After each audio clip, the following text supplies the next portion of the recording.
ये पहला पड़ाव है, ये यहाँ पर संगम है और यहीं पर रुद्रप्रयाग है। यानी रुद्रप्रयाग जिले की केदारनाथ विधानसभा सीट यहाँ से शुरू होती है। इस जिले का मुख्य द्वार है रुद्रप्रयाग। केदारनाथ विधानसभा उपचुनाव चल रहा है, जहां भारतीय जनता पार्टी और कांग्रेस में कांटे की टक्कर है। बीजेपी के खाते में भी ये सीट रही है और कांग्रेस के खाते में भी ये सीट रही है। बाबा भोले की कृपा इस बार किस पर होने वाली है, ये देखने वाली बात होगी। क्या वाकई में, क्योंकि 20 तारीख को यहाँ पर मतदान होना है और 20 तारीख को जब मतदान होगा तो जनता के जहन में क्या होगा? क्या भारतीय जनता पार्टी का कमल खिलेगा या कांग्रेस का हाथ एक बार जनता के साथ होगा? यानी ये अंदाजा लगाना अभी मुश्किल होगा, लेकिन ये जरूर है कि भारतीय जनता पार्टी और कांग्रेस में कांटे की टक्कर है। केदारनाथ विधानसभा उपचुनाव में आखिरकार भारतीय जनता पार्टी की रणनीति क्या है? कौन से वो मुद्दे हैं जो जनता को घरों से बाहर लाकर अपने पक्ष में वोट डलवाने का काम करेंगे, या कांग्रेस की कौन सी रणनीति है, कौन सा बड़ा वो चेहरा, कौन सा बड़ा वो नाम है जो इस बार भाजपा को पटकनी देने के लिए तैयार है? ये देखना दिलचस्प होगा। आखिरकार 20 तारीख को घर से बाहर जब जनता निकलेगी, किस मुद्दों पर वोट करेगी, किस आधार पर वोट करेगी और उत्तराखंड की विधानसभा यानी राजधानी देहरादून की विधानसभा में किसको अपना प्रतिनिधि बनाकर भेजती है।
नमस्कार जनते में स्वागत आपका। मैं हूं योगेंद्र, आप देख रहे हैं खास खबर। और खास खबर में हम बात करेंगे पहाड़ों की, उत्तराखंड के केदारनाथ सीट के बाई इलेक्शन की बात करेंगे, जहां 20 नवंबर को मतदान होना है और 23 तारीख को 14 राज्यों की 48 सीट के लिए जो चुनाव परिणाम आएगा बाई इलेक्शन का, उसी के साथ आना है। और इस वक्त इस पूरे मुद्दे पर चर्चा करने के लिए हमारे साथ भाजपा से सतीश जी हैं और कांग्रेस से कांति प्रसाद भट्ट साहब हमारे साथ में है, और हमारे सहयोगी श्रीनिवास पंत हमारे साथ में जुड़े हुए हैं, जो इस वक्त बिल्कुल ग्राउंड जीरो की अक्सर आप लोग चर्चा सुनते होंगे, वहीं से वो मौजूद हैं। पूरी दिन भर की जो कवायद रही है उनकी, उससे भी हम आपको रूबरू कराएंगे। ये सीट शैला रानी भाजपा की विधायक उनके दिवंगत होने से खाली हुई है और बाई इलेक्शन अब कराया जा रहा है। बीजेपी कांग्रेस के अलावा एक निर्दलीय उम्मीदवार और हैं जिन्हें यूपीडी का भी समर्थन है। इस सीट की बड़ी रोचक जानकारी है कि 5 बार हुए विधानसभा सीट में से 4 बार महिला विधायक रही है और एक बार बीजेपी ने भी महिला प्रत्याशी पे ही अपना भाग्य आजमाने के लिए टिकट दिया है। आशा नोटियाल जी हैं बीजेपी से और मनोज रावत जी कांग्रेस से हैं, जो पूर्व विधायक भी हैं। तो चले अभी वर्तमान क्या पोजीशन है और किसके क्या दावे हैं, तमाम पहलू को लेकर के हम चर्चा करेंगे। मैं श्रीनिवास आपके पास में आना चाहूंगा सीधा, और बिल्कुल वहां ठंड अच्छी पड़ रही होगी, लेकिन सियासी पारा कैसा है? वो भी ठंडा है कि परवान पे कहा जा सकता है? बिल्कुल योगेंद्र जी, इस समय मैं ग्राम पंचायत कौशलपुर में हूँ और केदारनाथ यहाँ से महज कुछ ही मिनटों की बात कह लीजिए, कुछ ही किलोमीटर की दूरी पर है। सामने बर्फबारी दिखती है, ऊंचे पहाड़ हैं और जो शीत लहर है वो सीधे तौर पर चल रही है। ये सरसराहट भी आप सुन रहे होंगे, लेकिन उसी कदर अगर आप देखेंगे तो राजनीतिक पारा उसी तरीके से धीरे धीरे चढ़ता चला जा रहा है। और हाथ में एक कप चाय हो और साथ में राजनीतिक सरगर्मियां हो तो उसकी बात ही अलग है। यानी भारतीय जनता पार्टी और कांग्रेस के बीच में सीधा मुकाबला कहा जा सकता है। सीधा मुकाबला है।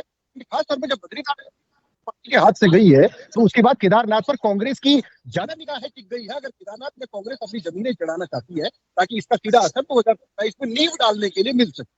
लेकिन जब प्रधानमंत्री का जिक्र होता है, केदारनाथ की बात आती है, तो केदारनाथ के पूरे मामले पर उत्तराखंड की भारतीय जनता पार्टी की सरकार और संगठन चाहता है कि प्रधानमंत्री के पास जो उनका ड्रीम प्रोजेक्ट है वहां पर वो एक फूल जरूर उनको अर्पित कर सके और ये बता सके कि ये वही केदारनाथ है जहां का विकास का सपना आपने देखा था। जब गुजरात में आप मुख्यमंत्री थे तब आप आ नहीं पाए थे, लेकिन प्रधानमंत्री आने के बाद जो तस्वीर आपने बदली है उस तस्वीर को हम आपको यहाँ दिखाना चाहते हैं। लेकिन ये तो बात थी राजनीतिक तौर पर, लेकिन अगर हम ग्राउंड जीरो की बात करते हैं, जब मैं आज यहाँ पहुंचा ग्राउंड जीरो में, चाहे आप ऑल वेदर रोड से बात कर लीजिए, सड़कों की बात कर लीजिए, विकास की बात कर लीजिए, लाइट की बात कर लीजिए, ये छोटे वो बुनियादी सवाल है जो अब कहीं खत्म हो गए। अब लोग इनकी मांग नहीं करते हैं। अब चर्चा होती है कि हम हाईटेक कैसे बने, हम रोजगार को कैसे सृजन कर सके, रोजगार हमें कैसे मिले, व्यापार हमारा फले फूले कैसे, डिजिटल कैसे हो सकता है। यानी ये जो बेल्ट है ये काफी पढ़ी लिखी बेल्ट है। यहाँ साक्षरता सबसे उत्तराखंड में अगर हम देखेंगे तो ज्यादा है, और कुल मिलाकर अगर आप देखेंगे तो कैसे ये पूरा मामला रहता है। टमटा जी यहाँ पर विधायक है भारतीय जनता पार्टी के, टमटा जी हमारे साथ जुड़ गए हैं, ये भारतीय जनता पार्टी से विधायक है। और टमटा जी स्वागत है, ये प्रोग्राम है हमारा इस समय खास खबर है। योगेंद्र जी आप सीधा विधायक साहब से भी सवाल पूछते हैं, भारतीय जनता पार्टी के अभी कैंपेन कर रहे हैं यहाँ। टमटा जी क्या कहेंगे, कैसा माहौल है? देखिए, भारतीय जनता पार्टी ने जो विगत 7 सालों में, हमारे केंद्र की सरकार ने जो विगत 11 सालों में जो काम किया है, तो सबका साथ सबका विकास का नारा के पीछे जो सेवा का संकल्प का भाव था, कहीं ना कहीं लोग इस बात को महसूस कर रहे हैं, क्योंकि भारतीय जनता पार्टी जो कहती है वो करती है। और मैं तो एक तरफा माहौल देख रहा हूँ यहाँ पर, और ये 23 तारीख ये इस बात को साबित भी कर लेंगे कि कहीं ना कहीं लोगों ने एक तरफा मन बना लिया है कि आशा नौटियाल जो यहाँ पर पूर्व में 2 बार विधायक रह चुकी हैं और उनके लिए लोगों ने इस बार ऐतिहासिक जीत का मन बना लिया है। चलिए विधायक जी शुक्रिया आपका। तो ये विधायक हैं, ये वापस आ रहा हूं, मैं वापस आ रहा हूं आपके पास में श्रीनिवास, वापस लौटूंगा मैं। एमएलए साहब ने दावा किया है तो अब भट्ट साहब के पास में जाना लाजमी होगा। दोनों ही पूर्व विधायक हैं। और भट्ट साहब क्या लगता है आपको कि बीजेपी का साफ दावा है कि बीजेपी की सीटें बीजेपी के खाते में जाएगी और केदारनाथ में आप लोगों ने, बद्रीनाथ में आप लोगों ने जीत दर्ज कराई, तो केदारनाथ डबल इंजन का जादू चलेगा या आप लोग अपना उत्साह बरकरार रखेंगे? बिल्कुल नहीं, जादू सब खत्म हो चुका है। हम लोग अयोध्या जी का चुनाव जीते, मंगलौर का चुनाव जीते, अब बद्रीनाथ जी का चुनाव जीते, अब केदारनाथ जी की बारी है। भारतीय जनता पार्टी इतनी घबराई हुई है कि सारे मंत्री संतरी इस समय सब केदारनाथ के गली कूचे में घूम रहे हैं। लेकिन केदारी भाइयों को पता है कि जिस तरह से भारतीय जनता पार्टी ने तीर्थ की मर्यादा को भंग किया है, और सैनी साहब आप जानते हैं उत्तराखंड के जो 4 धाम हैं, इन 4 धामों पर उत्तराखंड की 70% जनसंख्या निर्भर करती है, और उसमें से एक धाम बाबा केदार का धाम है जो हम सब के सर माथे पर रहता है। और बाबा केदार के धाम को और किसी ने नहीं बल्कि माननीय मुख्यमंत्री जी ने, इनके सांसदों ने, विधायकों ने दिल्ली में जाकर केदारनाथ जी से एक शिला ले जाकर वहां पर बाबा धाम का, केदार धाम का शिलान्यास किया, जिसका गुस्सा पूरे प्रदेश में है। और केदार भाइयों की तो ये अस्मिता का सवाल है ही। सारे लोग इस समय उस बदले को चुकाएंगे कि जो इन्होंने तीर्थ की मर्यादा को भंग किया, करोड़ों करोड़ों हिंदुओं की आस्था पर गहरा आघात पहुंचाया। लोग समझ रहे हैं कि भारतीय जनता पार्टी ने किस तरह से इस प्रदेश में बेरोजगारों पर लाठियां भांजी हैं, महिलाओं का अपराध इनसे थाम नहीं रहा है, लगातार यौन शोषण के अपराध बढ़ रहे हैं। 19 हिमालयी राज्यों में हम नंबर 1 हो चुके हैं महिला अपराध में। और ऐश्वर्या रावत जी ने क्या कहा, दिवंगत शैला दीदी की बेटी ने क्या कहा, उन्होंने यही तो कहा, प्रधानमंत्री जी को ट्वीट कर यही तो उन्होंने एक पोस्ट पर लिखा कि आप तो कहते हैं कि बेटी पढ़ाओ बेटी बचाओ, यहाँ तो बेटी निपटाओ का काम आपने कर दिया। तो मुझे लगता है कि ये उनकी टीस थी, और भारतीय जनता पार्टी में अंदर खाने भारी सिर फुटबॉल है। और इनके एक मंत्री जी कल ही हमारे कांग्रेस कार्यालय में आ पड़े, उनको याद ही नहीं मैं भारतीय जनता पार्टी का नेता हूं या कांग्रेस का, वो हमारे दफ्तर में आ पड़े, कांग्रेस के दफ्तर में। लेकिन ये तो अच्छी बात है ना, राजनीति में ये होना चाहिए एक दूसरे से, भट्ट साहब राजनीति में ये होना चाहिए एक दूसरे से गले मिलते रहना चाहिए, एक दूसरे की चाय पीते रहना चाहिए। करते हैं, हमने उनका स्वागत किया सैनी साहब, जैसे ही वो हमारे दफ्तर आए हमने उनका सम्मान किया, उनका स्वागत किया। सर मैं योगेंद्र शर्मा, आप इस पे आईडी देख करके बोल रहे होंगे। हाँ माफी चाहता हूँ शर्मा जी, माफी चाहता हूँ, मैं लिखा हुआ गलत आ रहा है। वापस आ रहा हूँ सर, मैं वापस लौटूंगा भट्ट साहब, मैं वापस लौटूंगा। और सतीश जी आपके पास में आना चाहूंगा क्योंकि एमएलए हमारे साथ में जुड़े हुए हैं। श्रीनिवास, मेरा सवाल एमएलए साहब से है, मैं जानना चाहूंगा इनसे कि अभी सुना आपने कि भीतरी घात की बात कई बार आ रही है कि केदारनाथ में भीतरी घात है, शैला जी की बेटी को टिकट नहीं देने की वजह से ये बात सामने आ रही है। बिल्कुल, मैं आपका सवाल पूछता हूं विधायक जी से। योगेंद्र शर्मा जी ने आपसे सवाल पूछा है कि भीतरी घात की जो खबर निकलकर सामने आ रही है, जैसा कांग्रेस भी सीधे तौर पर कह रही है कि शैला रानी रावत की बेटी को टिकट न देना और उन्होंने प्रधानमंत्री को ट्वीट करके अपने मन की टीस निकालना, आपको क्या लगता है इसको कैसे आप डैमेज कर कंट्रोल कर पा रहे हैं, या आपको लगता है कि सब कुछ मैनेज हो चुका है या नहीं? देखिए, विपक्ष के पास इस बात के अलावा कोई उनके पास आधार नहीं है, वो अपने घर को ही संभाल ले उतना ही बहुत है। जिस प्रकार की स्थितियां परिस्थितियां दूसरे दलों में रहती है, भारतीय जनता पार्टी बात को अच्छी तरह से जानती है। मैं विशेष रूप से, मेरा तो उनसे बहुत गहरा संबंध भी रहा है, स्वर्गीय शैला रानी रावत जी से, उनकी बिटिया को भी मैं जानता हूँ।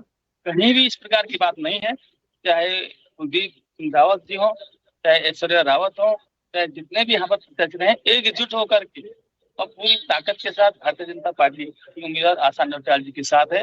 हाँ, ये जरूर हो सकता है कि जिस प्रकार की प्रक्रिया, जिस प्रकार की स्थितियां हमेशा दूसरे दलों में रहती है, वहाँ जरूर सेंधमारी हो रही है और निश्चित रूप से ये परिणाम देखने को आपको 23 तारीख को मिल जाएंगे। चलिए, ये विधायक जी थे, उन्होंने सीधे तौर पर कहा है। जी बिल्कुल बिल्कुल, क्योंकि उनका अपना एक्सपीरियंस है और इलेक्शन में लगे हुए भी, जैसे अभी भट्ट साहब कह रहे थे कि देखिए बाई इलेक्शन की स्थिति ऐसी ही होती है, वो बिल्कुल एक लोकल सरपंच की तरह से चुनाव होता है क्योंकि पूरे प्रदेश की ताकत होती है। और केदारनाथ भाजपा के लिए एक मैसेज देने के लिए बहुत इंपॉर्टेंट, अगर हाथ से चला गया तो एक सीरीज बनाने की बात कही जाएगी कि अयोध्या हाथ से चला गया, बद्रीनाथ हाथ से चला गया, केदारनाथ भी हाथ से चला गया। इस पे मैं सतीश जी के पास में जाना चाहूंगा। सतीश जी, भीतरी घात की बात कांग्रेस कह रही है, कांग्रेस बद्रीनाथ की सीट जीतने के बाद में काफी उत्साहित भी है, उनका कहना है कि पूरी ताकत के साथ में चुनाव लड़ रहे हैं और ये सीट हम छोड़ने वाले नहीं हैं।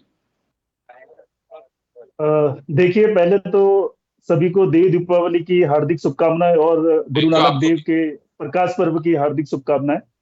देखिए, मैं ये कहना चाहूंगा कि देखिए, केदारनाथ जो है हमारे माननीय प्रधानमंत्री मोदी जी का ड्रीम प्रोजेक्ट रहा है, और हमारे प्रदेश के मुख्यमंत्री आदरणीय पुष्कर सिंह रावत जी के नेतृत्व में जो वहां विकास हो रहा है, देखिए जो वहां विकास हो रहा है, इसीलिए आपके रिपोर्टर ने जो बोला अभी कुछ देर पहले कि यहाँ सड़क, पानी, बिजली ये मुद्दे नहीं है। देखिए, केदारनाथ एक दुर्गम हिमालय का एक छोर है, जहां पे बिजली, पानी, रोड ये कोई समस्या नहीं है। आज का वोटर, आज का वहां का रहने वाला व्यक्ति एक एडवांस लाइफ चाहता है, हाईटेक लाइफ चाहता है, जो आपके रिपोर्टर ने बोला। देखिए, ये होगा भी क्यों नहीं, ये भाजपा की सरकार से ही आशा करी जा सकती है। और जो उन्होंने विकास वहां पे करा है, जो नदियां बहाई है विकास की, देखिए कांग्रेस के पास तो आज की डेट में कोई मुद्दा नहीं है, दूर दूर तक कोई मुद्दा नहीं है इनके पास। जो ये यहाँ पे आके केदारनाथ में है, देखिए मुझे बीच में ना टोका जाए, वो उंगली खड़ी कर रहे हैं, लेकिन मैं ये कहना चाहता हूँ, देखिए केदारनाथ की जो आज यहाँ पे आके ये सनातन धर्म, हिंदू धर्म का जो ये राग लाप रहे हैं, जब राम मंदिर का निर्माण हुआ, जब वहां पे प्राण प्रतिष्ठा हुई, तब इन लोगों ने बहिष्कार करा। तब ये कांग्रेस के व्यक्ति, ये कांग्रेस के नेता वहां पे, एक इनका कोई नेता नहीं गया, छोटे से छोटा नेता और बड़े से बड़ा नेता कोई वहां नहीं गया। जब बांग्लादेश में हिंदुओं पर अत्याचार हुआ, तब ये हिंदू और सनातन धर्म से दूर हो गए, इनका एक बयान नहीं आता है। लेकिन आज केदारनाथ में जो 4 धाम पूरे कांग्रेस के 75 साल 70 साल के शासन काल में अंधकार में रहे, और आज भाजपा के शासन में, डबल इंजन की सरकार में, प्रधानमंत्री मोदी जी के नेतृत्व में केदारनाथ का विकास और उसकी भव्यता पूरे विश्व ने देखी और विश्व देख रहा है। आज ये केदारनाथ में डुगडुगी बजा रहे हैं कि ये केदारनाथ सनातन धर्म, हिंदू धर्म। अरे जो आपके गणेश गोदिया जी हैं, जो संगम में जाके अंजुली में जल लेके अब अपने ऊपर लगाए हुए आरोपों को व्याख्या करते हैं। अरे तो उनसे ये भी तो बोलिए, जब वो प्रदेश अध्यक्ष थे, हरीश रावत ने मुस्लिम यूनिवर्सिटी, हरीश रावत ने जुम्मे की छुट्टी, हरीश रावत जी ने हरिद्वार में गो हत्यारों के पक्ष में आके खड़े हो गए थे, उसके उस समय क्यों नहीं आए संगम में अंजुली में उस समय जल लेते गंगा जल, उस समय बोलते कि सतीश जी वापस आ रहा हूँ। सतीश जी मैं लौटूंगा, क्योंकि भट्ट साहब बड़े उत्साहित हुए हैं आपकी बात का जवाब देने के लिए। भाई मैं एक बात और ऐड करना चाहता हूँ। जब केदार सभा के पुरोहितों ने बोल दिया कि भाई ये कांग्रेस ये बदनाम क्यों कर रही है केदार धाम को, केदार धाम मंदिर दिल्ली में जो बनने वाला, ये अभी भी बात नहीं आ रहे, ये सनातन धर्म को अभी भी बदनाम करना चाहते हैं। कैसे भी आप ये सोचते हैं कि इस आधार पर इन्हें वोट मिलेगा केदारनाथ से। सतीश जी एक बार भट्ट साहब जवाब देने के लिए काफी उत्साहित है। जी भट्ट साहब।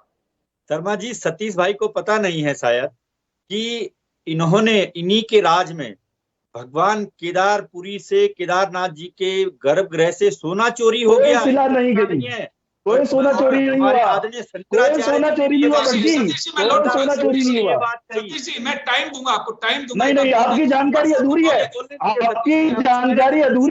आपकी जानकारी अधूरी है, कोई सोना चोरी नहीं हुआ। बोलने दीजिए उनको बोलने दीजिए। जी आप जरा सुनने का मादा रखिए। आप ही के बहुत है, आप बताइए। हिंदू धर्म का झंडा बरदार बनते हैं, जबकि आपने कोई टीका नहीं ले रहा हिंदू धर्म का, लेकिन उसके बावजूद भी केदारनाथ जी से सोना चोरी हो गया। हमारे सवाल है यही आपसे, आपकी डबल इंजन की सरकार है, 10 सालों से मोदी जी की सरकार है, 7 सालों से लगातार यहाँ भारतीय जनता पार्टी की सरकार है, और सोना चोरी हो गया। हम पूछ रहे हैं वो सोना पीतल कैसे हुआ, किस जांच हुई, किसको सजा मिली, नंबर 1। नंबर 2, जो आपने कुकृत्य किया दिल्ली में, जो अपराध किया, हिंदुओं की आस्था को ठेस पहुंचाया, तीर्थ की मर्यादा को भंग किया, दिल्ली में केदार बाबा का शिलान्यास किया, उसके लिए माननीय प्रधानमंत्री और माननीय मुख्यमंत्री कब माफी मांग रहे करोड़ों हिंदुओं से। नंबर 2। नंबर तीसरा, जो QR कोड के माध्यम से आपने करोड़ों रुपए इकट्ठा किया है, उसको भगवान बद्री मंदिर केदार समिति को कब सौंप रहे हो। और चौथा सवाल, जो पवित्र शिला आप लेकर दिल्ली गए, उसे वापस सम्मान कब रख रहे हो। ये 4 पहले सवाल हैं। रहा गणेश गोदियाल जी का सवाल, गणेश गोदियाल जी तो श्री गणेश लगातार कर रहे हैं, वो लगातार केदारनाथ जी के चुनाव में डटे हुए, और उन्होंने जो रुद्रप्रयाग के पवित्र संगम पर, अलकनंदा और मंदाकिनी जी के संगम पर जो कसम खाई गंगा जल लेके, उनकी कसम में बहुत भरोसा है लोगों को। और हम तो कह रहे हैं भारतीय जनता पार्टी के नेता आए ना, वो वैसी कसम गंगा जल की खाए। मुख्यमंत्री जी अभी अभी झूठ बोल कर गए हैं, और दूसरा वीडियो उनका चल पड़ा, एक दिल्ली के बयान का और एक यहाँ के बयान का। लोगों ने सब पकड़ सर लिया। ऐसा चाबी के नेता भारतीय बोलते हैं, जनता बाकी तो पार्टी सब है ही झूठ बोलते हैं। फैक्ट्री। ये तो पूरे देश भर में झूठ फैलाती है। रही अयोध्या जी की बात, अगर आप पर इतना भरोसा लोगों का था तो क्यों नहीं अयोध्या जी का चुनाव जीते, क्यों हार गए, क्यों मिल्कीपुर का चुनाव नहीं करवा पा रहे हैं? तो ये तो इनकी ये शर्मा साहब, भारतीय जनता पार्टी मुंह दिखाने लायक नहीं है उत्तराखंड में। इनके 3-3 मंडल अध्यक्ष यौन शोषण के आरोप में फंसे पड़े हैं और अंकिता भंडारी का केस कोई भूला नहीं है। तब जो हमारी दीदी अभी भारतीय जनता पार्टी से जो बहन चुनाव लड़ रही है, जिनका ये नाम ले रहे थे प्रत्याशी, मुझे तो नाम भी ठीक से याद नहीं है, लेकिन जो लड़ रही हैं वो अंकिता भंडारी पर एक शब्द नहीं बोली, एक शब्द नहीं बोली अंकिता भंडारी पर। और इनके ही लोग उस केस में भी फंसे पड़े हैं, अंकिता भंडारी के केस में। तो ये किस मुंह से यहाँ लोगों से वोट मांग रहे हैं? ये बेरोजगार इनके यहाँ सुरक्षित नहीं है, महिलाएं सुरक्षित नहीं है, पत्रकारों को ये सरेआम पीट रहे हैं। कौन सुरक्षित है इनके यहाँ? कानून व्यवस्था इनके हाथ से निकल चुकी है। सारे मंत्री दर दर की ठोकरें खा रहे हैं। हम पूछ रहे हैं, जब 4 धाम यात्रा की तैयारी का समय था तब इनके सारे मंत्री संतरी कहाँ थे? तब सारे मौज मस्ती कर रहे थे, यात्रा पे कोई ध्यान नहीं दिया। गुजरात की एक कंपनी को बुलाकर पास का ठेका दे दिया, उसमें भी उन्होंने घपला किया। और कितने उन्होंने आंकड़े वहां छुपाए। जब आपदा आई, आपदा में ये सब नदारत थे। हाँ, मैं मानता हूँ मुख्यमंत्री जी लड़ रहे थे, लेकिन वो अकेले मोर्चे पर लड़ रहे थे। इनके मंत्री मुख्यमंत्री को रिपोर्ट नहीं करते हैं, बड़ा सिर फुटबल है। और हमारा, मैं तो फेरिस्त गिना दूं, हरीश रावत जी से लेके, गणेश कोदियाल जी से लेके, करण मेहरा जी से लेके, हमारा कोई लीडर ऐसा नहीं है जो धरातल पर नहीं है, जो सब जगह एक एक जगह लगा हुआ है लोगों को। भट्ट साहब, आपके आरोपों का मैं जवाब दिलवाना चाहूंगा एक बार सतीश जी से। सतीश जी, कुछ मुद्दे ऐसे हैं जो वहां पे कांग्रेस की ओर से उठाए जा रहे हैं। सोना चोरी की बात कई बार ये बात उठा चुके हैं। उसके अलावा दिल्ली में जो केदारनाथ का मंदिर बनाए जाने की बात आई, उसको लेकर के मुद्दा बनाया गया है। कुछ ऐसे मुद्दे हैं जिनको लेकर के चर्चा की जा रही है, केंद्र की सरकार हो चाहे राज्य की सरकार हो। क्योंकि देखिए, आपके लिए दोहरी बात है, एक तो आपकी अपनी सीट है, उसे बचाए रखना।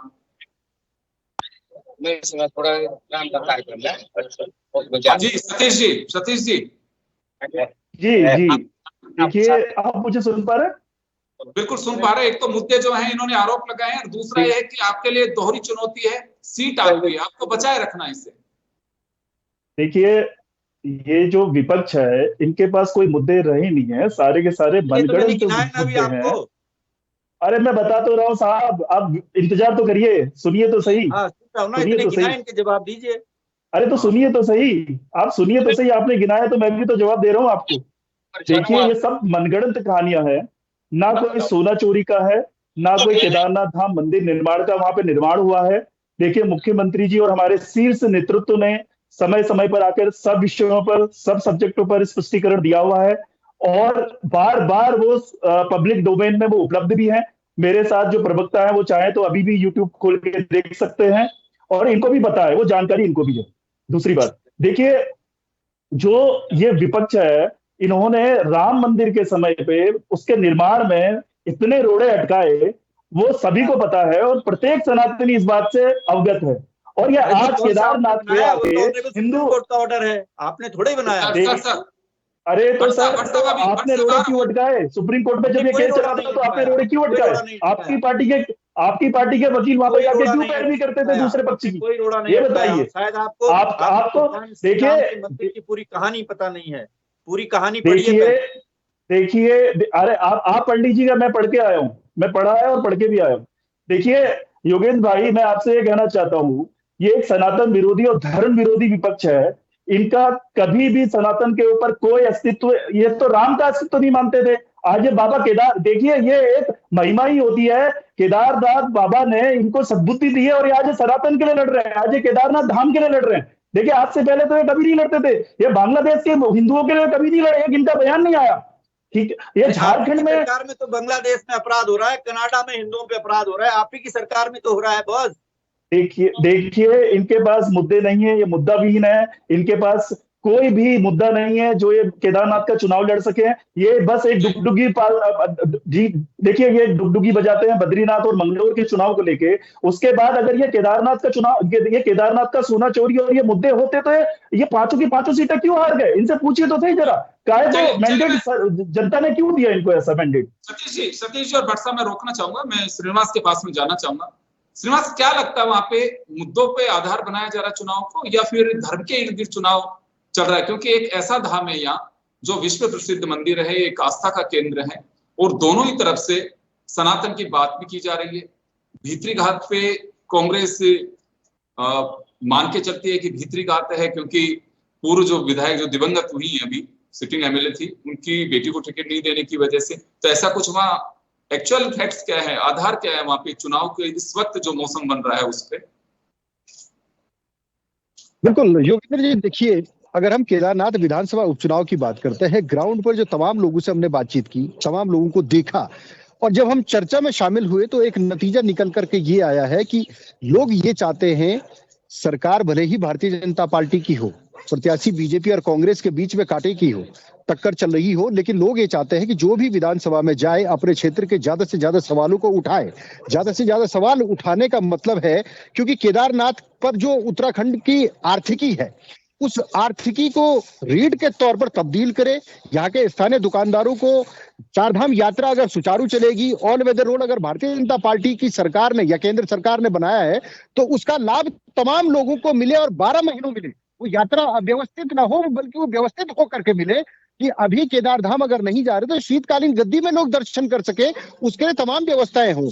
व्यवस्थाओं से तात्पर्य यह है कि जो स्थानीय लोगों की मांग है, लोग चाहते हैं कि जो रैन बसेरे हैं, जो होम स्टे, जो सरकार की योजना है वो बहुत अच्छी है, लेकिन उसमें कुछ नियमों का सरलीकरण कर दिया जाए ताकि लोग उसका लाभ ले सके। बैंकों की जो ऋण देने की स्कीम है उसमें गारंटर लेने वाली की प्रक्रिया को छोड़ दिया जाए। सरकार कोई ऐसा प्राविधान बनाए कि लोगों को उसको लोन लेने में आसानी हो सके, छोटा मोटा कारोबार कर सके। इसके अलावा जो एजुकेशन सिस्टम है और जो हेल्थ सिस्टम है उसको दुरुस्त करने की मांग यहाँ पर लोग जरूर कर रहे हैं। और ऐसा नहीं है देखिए कि सिर्फ बीजेपी के ही नेताओं से ये कहा जा रहा है या कांग्रेस के नेताओं, बल्कि ये दोनों ही, चाहे वो मनोज रावत हो जो प्रत्याशी है कांग्रेस के, उनसे भी जनता की काफी उम्मीदें हैं। जो आशा नौटियाल है क्योंकि 2 बार विधायक रह चुकी है, उनसे भी उम्मीदें हैं। और लोग चाहते हैं कि वाकई में चारधाम यात्रा व्यवस्थित होकर के चलेगी तो केदारधाम में जितने भी लोग, जो तीर्थ पुरोहित समाज है, पंडा समाज है, जो स्थानीय लोग हैं, घोड़े खच्चर चलाने वाले हैं, डंडी कंडी चलाने वाले हैं, स्थानीय दुकानदार है, रैन बसेरे वाले हैं, होटल इंडस्ट्री वाले, उनको इसका सीधा लाभ मिले। जब सीधा लाभ मिलेगा तो यहाँ से पलायन नहीं होगा,